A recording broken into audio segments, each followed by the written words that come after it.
Restricted areas give off a special feeling. When you were younger, I'm sure you pondered what could be behind those employees-only doors. It is a curious, near-universal thought. Now, I investigate abandoned areas for a living. I record them, I post them, and share them with sites for money, and repeat. However, I chose to be anonymous here for, as you'll come to see, obvious reasons. I will not specify exact locations, dates, or names for the privacy of those around me. It was dusk. The area surrounding the building was very quiet, it being part of a fairly large strip mall. The parking lot was already empty. Small puddles of rain dotted it like a dress pattern. I felt interest in a specific building, an old advertisement center. The outside still looked relatively new, at least for an abandoned building.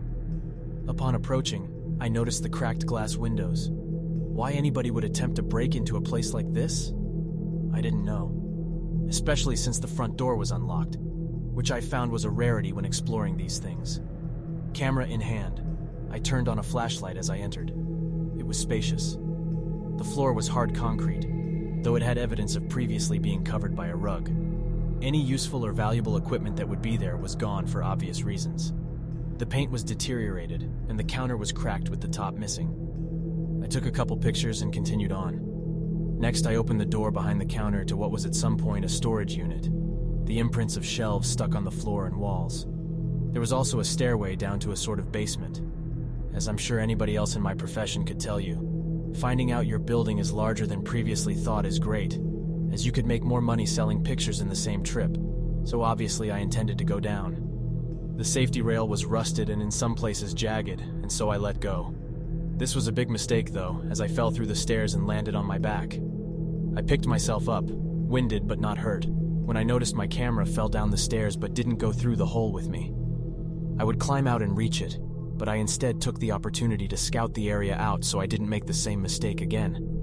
Luckily for me, I still had my flashlight, so I flicked it on again and looked around. I was in a small room underneath the stairs. It stunk like a pig farm and was rotten like a sunken ship, with drainage stains on the floor.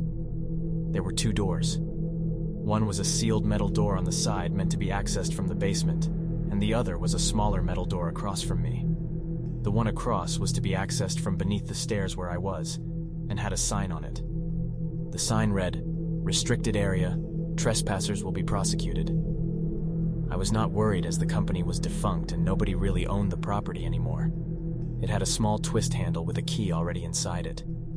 I grabbed it, twisted, and opened to look inside.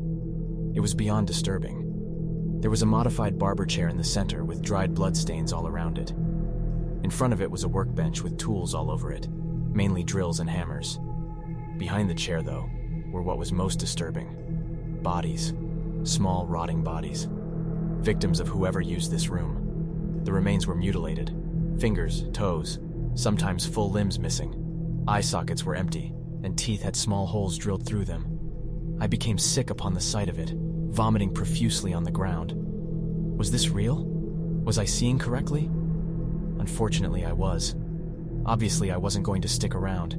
Instead, I ran back to the gap in the stairs, climbed through, and got out, not even remembering to grab my camera.